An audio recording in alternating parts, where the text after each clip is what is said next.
SCHNELLER. Alright, you're good. That's stealing your radio. That was shit the bed on me.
Rubber and grommet, or rubber and grommet, needle and grommet.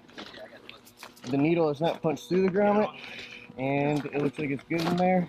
Rubber's good, and the matching mechanism's solid. Got it? Yeah.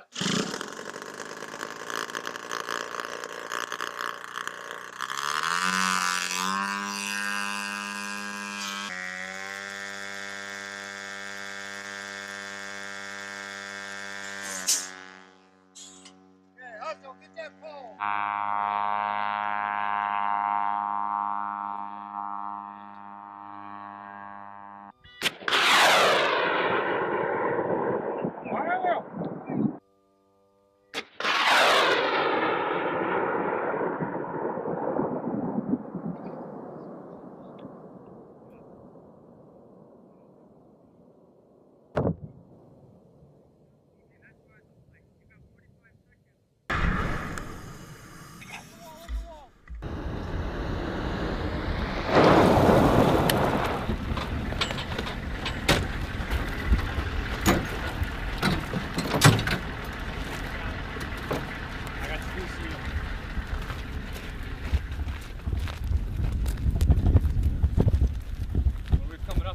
Right lateral limit. Here, it just left it. Coming across now.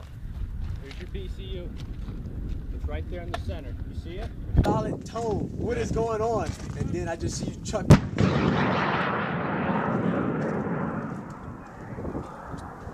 Yes, sir. Last one. Yeah, it was perfect. Yeah.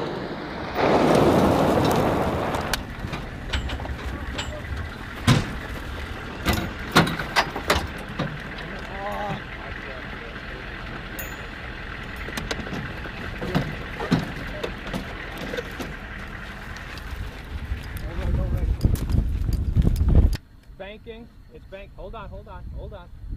It's banking now. You see it? Yeah. You got it there? Yeah.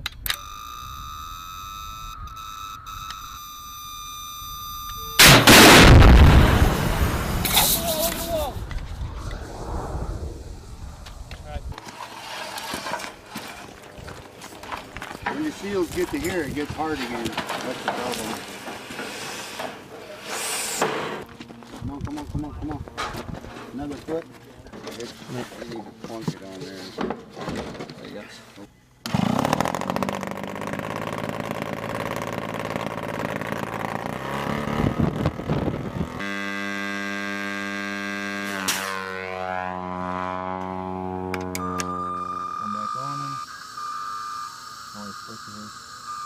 Get a solid tone, super elevate, nice and slow.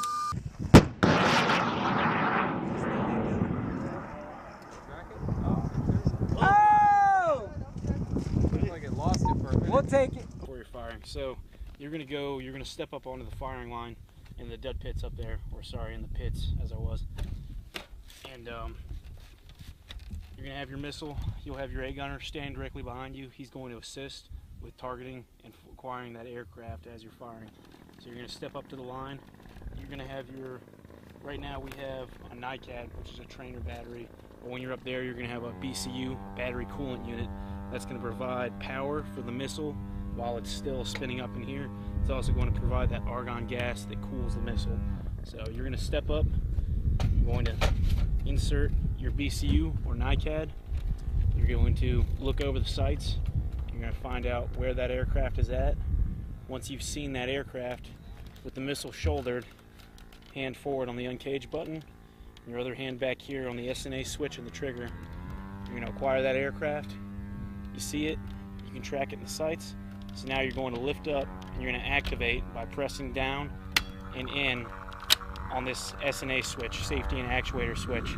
And as you can hear right now, back here, you've got your speaker, which is going to provide those tones to let you know if you're tracking the aircraft, and you've got your bones transducer. This is going to vibrate against the gunner's cheek so that he can feel the tone, because sometimes it's loud, aircraft flying by, possible gunfire in the background. So you're going to hear those two things going off. This NICAD won't last very long, it's pretty much dead. So you've seen the aircraft, and the reason you activate on a clear blue sky, you're going to take your sights and you're going to put them above, below, or side to side on the aircraft and activate on that clear blue sky. The reason for doing that is you want this weapon tracks with negative UV and IR light, so you want to give it a clear picture to set the tracker on, so that way when you look at the plane, it's tracking that negative UV light, or the light that the plane is blocking out. So that's how that helps you acquire that target. So once again, tracking, activate clear blue sky, safety and actuator switch. You're going to sight in. You can see the aircraft coming. I'll quiet that down so you can hear. You're going to sight in on that aircraft. You're going to put your rear sight reticle, match it up with your range ring. You're going to put the aircraft straight into that range ring. So you're tracking the aircraft, and you're going to hear the tones going. You'll be able to tell the difference between the tone of a tracked aircraft and if it's untracked.